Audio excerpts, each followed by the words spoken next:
औज़ुबिल्लाहिमिनश्शैतानिर्रजीम बिस्मिल्लाहिर्रहमानिर्रहीम अस्सलाम वालेकुम and welcome to my channel. दोस्तों, आज की इस वीडियो में हम क्लास फर्स्ट ईयर से लेसन नंबर 6 जो कि एक पोइम है, इसका तर्जुमा पढ़ेंगे। नज़म का नाम है मदर टू सन। इस नज़म को शायर लैंगस्टन ह्यूज़ ने माँ और बेटे पर लिखा है। नज़म में माँ अपने बेटे को अपनी ज़िंदगी की मुश्किलात और तकालीफ के बारे में बता रही है। इस नज़म में ज़िंदगी को सीढ़ियों से तशबीह दी गई है, यानी ज़िंदगी के जो मुश्किलात है उसको सीढ़ियों से तशबीह दी गई है। अच्छा, तो स्टार्ट करते हैं। Well son I shall tell you, अच्छा मेरे बेटे, मैं ये आपको बता दूं कि life for me ain't been no crystal stair, कि मेरी ज़िंदगी शफाफ सीढ़ियों की तरह आसान नहीं रही है। It has had tax in it, मेरी ज़िंदगी की सीढ़ियों में कील थे। टैक्स का मतलब है कील, सीढ़ियों में कील का मतलब है ज़िंदगी उसकी बहुत मुश्किल थी। एंड स्प्लिंटर्स, उसकी ज़िंदगी की जो सीढ़ी थी उसमें किरचियाँ थी। स्प्लिंटर्स कहते हैं लकड़ी के नोकीले या शार्प टुकड़ों को, ठीक है। इसका मतलब ये भी है कि ज़िंदगी उसके लिए कठिन थी, बहुत मुश्किलात थे उसमें कदम कदम पर।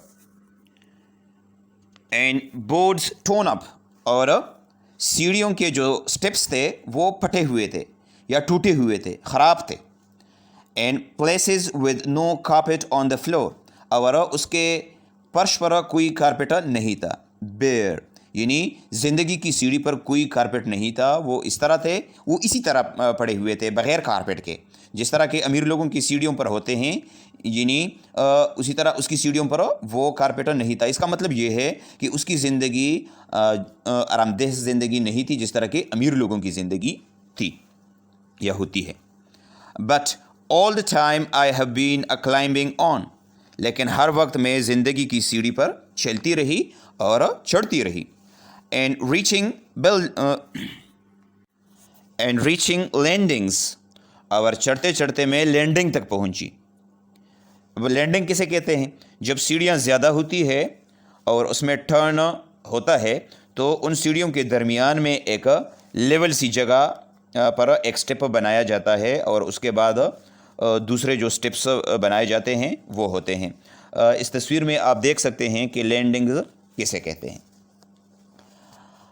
अच्छा, तो माँ कहती है कि उसने कभी लैंडिंग्स पर रेस्ट नहीं किया बल्कि आगे वो बढ़ती रही। एंड टर्निंग कॉर्नर्स, और वो सीढ़ियों के कोनों पर भी मोड़ कर आगे चढ़ती रही, लेकिन कभी आराम नहीं किया किसी भी मोड़ पर, यानी ज़िंदगी के किसी भी मोड़ पर उसको आराम नहीं मिला, वो बस अपनी ज़िंदगी की सफ़र काटती रही। And sometimes going on in the dark, और बाज़ औक़ात मैंने, वो कहती है कि बाज़ औक़ात मैं तारीकी में भी चलती रही। Where there aren't have been no light, ऐसी जगह पर जहाँ पर कोई रोशनी ही नहीं थी। सो boy don't U turn back, इसलिए मेरे बेटे वापस ना मुड़ो, यानी ज़िंदगी की सीढ़ियों पर चलते रहो। इस ज़िंदगी की हर किस्म की मुश्किलात से मुंह न मोड़ो। Don't you sit down on the steps, कभी भी सीढ़ियों पर न बैठो, यानी फजूल न बैठो बल्कि आगे निकलने के लिए कोशिश जारी रखो। Because you find it is kinda hard, इसलिए कि आपको ये मुश्किल लगता है।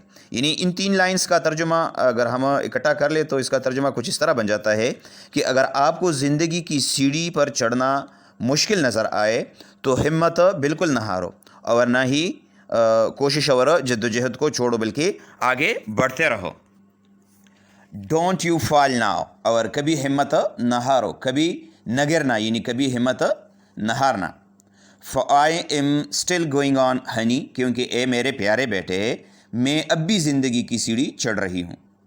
I am still climbing, मैं अभी ज़िंदगी की सीढ़ी चढ़ रही हूँ। And life for me has not been no crystal stair, और ज़िंदगी मेरे लिए नरम या आसान सीढ़ियों की तरह नहीं है। तो दोस्तों, ये था आज का हमारा टॉपिक। उम्मीद है आपको इसकी समझ आ गई होगी। किसी भी जगह पर अगर आपका कोई सवाल हो तो आप कमेंट में पूछिएगा, इंशाल्लाह मैं आपको ज़रूर जवाब दूंगा। Thank you for watching. अल्लाह हाफिज़।